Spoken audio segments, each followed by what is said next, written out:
नमस्कार संस्कृताय मित्रों, मैं टीम स्टार क्लासेस से आशीष तिवारी आप सभी लोगों का हार्दिक स्वागत करता हूं।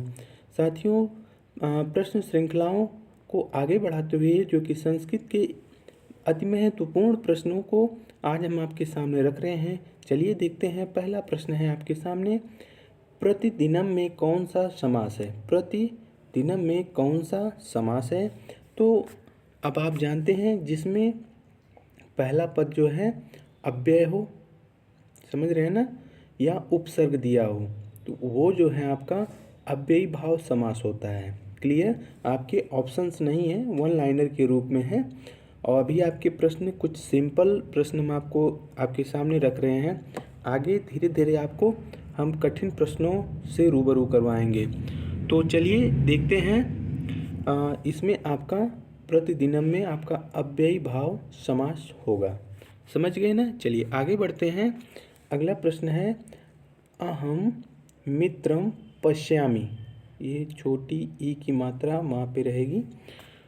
प्रश्न है आपका, अहम मित्रम पश्यामि मी कर्म कारक है। तो जैसा कि हम आपको जो है वाच्य पढ़ाए थे, जिसमें कर्तृवाच्य, भाववाच्य और ये जो है कर्मवाच्य। क्लियर? तो यहाँ पे आपसे पूछा क्या है कि अहम मित्रम पश्यामि में कर्म कारक है। यहाँ पे कर्म कारक कौन सा होगा? तो हम आपको वाच्य बता दिए, माफ़ कीजिएगा, यहाँ पे कारक पूछा जा रहा है। क्लियर? तो यहाँ पे कारक आपका कौन बनेगा? मित्र आपका जो है कारक बनेगा। समझ गए ना? चलिए आगे बढ़ते हैं। अगला प्रश्न है, अधि उपसर्ग का अर्थ बताइए। अधि उपसर्ग का अर्थ होगा, अधि का मतलब होता है ऊपर। क्लियर? लेकिन अधि शब्द जो है आपका जो उपसर्ग के रूप में प्रयोग किया जाता है, यदि किसी शब्द के जो है साथ जुड़ जाते हैं तो उसका जो है अर्थ ये बदल देते हैं उपसर्ग। समझ रहे हैं ना? उपसर्ग जो कि आपका आगे लगता है, प्रत्यय आपका क्या लगता है? पीछे लगता है। किसी शब्द में उपसर्ग जो कि आगे की तरफ लगता है और प्रत्यय आपका पीछे की तरफ लगता है। क्लियर? तो ये जो अधि शब्द का मतलब हो गया ऊपर। जानकारी स्पष्ट हो गई ना? चलिए आगे देखते हैं। अगला प्रश्न है, जिस वर्ण संकेत के द्वारा शब्दों के कारक सूचित होते हैं उसे हम क्या कहते हैं? जिस वर्ण संकेत के द्वारा, ध्यान से प्रश्नों को समझते चलिएगा, जिस वर्ण संकेत के द्वारा शब्दों के कारक सूचित होते हैं, समझ रहे हैं ना? शब्दों के कारक जो है आपका ये जो है मे पर है, काकी के रारी रे है, और जो अपादान में आपका से है, अलगाव है, प्रथमा में जो आपका ने है, द्वितीय जो आपका कर्म कारक में है आपका को है। तो वो जो कारक की यहाँ बात पूछ रहा है, तो वो जो है जो संकेत के माध्यम से जिस शब्दों के कारक सूचित होते हैं उसे हम क्या कहते हैं? विभक्ति कहते हैं। समझ रहे हैं ना? चलिए आगे बढ़ते हैं। अगला प्रश्न है, अब देखिए प्रश्न अभी हम आपसे ऊपर चर्चा किए, कर्म कारक का चिन्ह लिखिए। यहाँ चिन्ह हो गया है, कट कर लीजिए। कर्म कारक का चिन्ह होगा, तो कर्म कारक का चिन्ह क्या होगा? प्रथमा ने, द्वितीय को, तो यानी कर्ता ने, कर्म को। अब यहाँ पे आ गया आपका कर्म का को होगा, कारण से, संप्रदान के लिए, और आपका पंचमी से, पंचमी का क्या होगा? अलगाव होगा से के माध्यम से, उसका चिन्ह से है। और षष्ठी आपका है काकी के रारी रे या नानी ने, सप्तमी में पै पर, और अष्टमी जो है आपका उसका हे भो अरे, वो जो है आपका संकेत सूचक होता है। क्लियर? चलिए आगे बढ़ते हैं। अगला प्रश्न है, किस वाच्य में क्रिया की प्रधानता होती है तथा कर्म नहीं होता है? किस वाच्य में क्रिया की प्रधानता होती है तथा कर्म नहीं होता है? कर्म विहीन कौन सा वाच्य होता है? तो वो होता है आपका भाववाच्य। समझ रहे हैं ना? यहाँ पे जो है आपकी क्रिया की प्रधानता मानी जाती है, लेकिन इसमें कर्म एकदम शून्य होता है, कर्म का नाम ही नहीं होता। क्लियर। जैसे मैं खाता हूँ, अहम खादत, लेकिन यहाँ पे मैं क्या हो गया, आपका कर्ता हो गया, और खादत ये आपकी क्या है, क्रिया है, लेकिन यहाँ पे कर्म नहीं है। समझ रहे हैं ना। तो वही बात है यहाँ पे। तो इसका सही जवाब होगा आपका भाववाच्य। क्लियर। चलिए आगे बढ़ते हैं। अगला प्रश्न है, संस्कृत व्याकरण में वाच्य कितने प्रकार के होते हैं। संस्कृत व्याकरण में वाच्य कितने प्रकार के होते हैं। तो 3 होते हैं। अभी हमने आपसे चर्चा की, कर्तृवाच्य, कर्मवाच्य एवं भाववाच्य। ये 3 जो हैं आपके क्या हैं, वाच्य हैं संस्कृत व्याकरण के। जानकारी स्पष्ट हो गई ना। चलिए आगे देखते हैं। लट लकार को किस काल का बोधक है। लट लकार किस काल का बोधक है। तो लट लकार आपका यहाँ पे जो है थोड़ा सा आंसर आपका गलत हो गया है। जो है लट लकार का मतलब आपका होता है वर्तमान काल। क्लियर। लट लकार का आपका होगा वर्तमान काल। तो लट लकार का मतलब हो गया वर्तमान काल। लट लकार का मतलब हो गया आपका भविष्यत काल। इसका जो है आपका क्या बनेगा, तो लिट लकार। समझ रहे हैं ना। लिट लकार का मतलब हो गया भविष्यत काल। लंग लकार का मतलब हो गया आपका भूतकाल। और आपका चौथे नंबर पर आता है लोट लकार। लोट लकार का मतलब होता है आज्ञा के स्वरूप में। और विधिलिंग का होता है जो 5वां आपका है, उसका मतलब होता है चाहिए।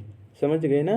तो ये आपके लकार हो गए, ठीक ना। इसको आप कट कर लीजिए। इसका लट लकार का मतलब होता है वर्तमान काल। क्लियर। चलिए आगे बढ़ते हैं। अहम, आवाम, वयम किस पुरुष के रूप हैं। अहम, आवाम, वयम ये किस पुरुष के रूप हैं, किस पुरुष के रूप हैं। तो जैसा कि आप जानते हैं यह उत्तम पुरुष में आएगा। क्लियर। प्रथम पुरुष, मध्यम पुरुष और उत्तम पुरुष। प्रथम पुरुष, मध्यम पुरुष, उत्तम पुरुष, 3 पुरुष हैं आपके। तो वो जो है आपका अहम, आवाम, वयम, ये जो है आपका उत्तम पुरुष के अंतर्गत आएगा। क्लियर होगी बात ना। चलिए आगे बढ़ते हैं। करण कारक की विभक्ति कौन सी है।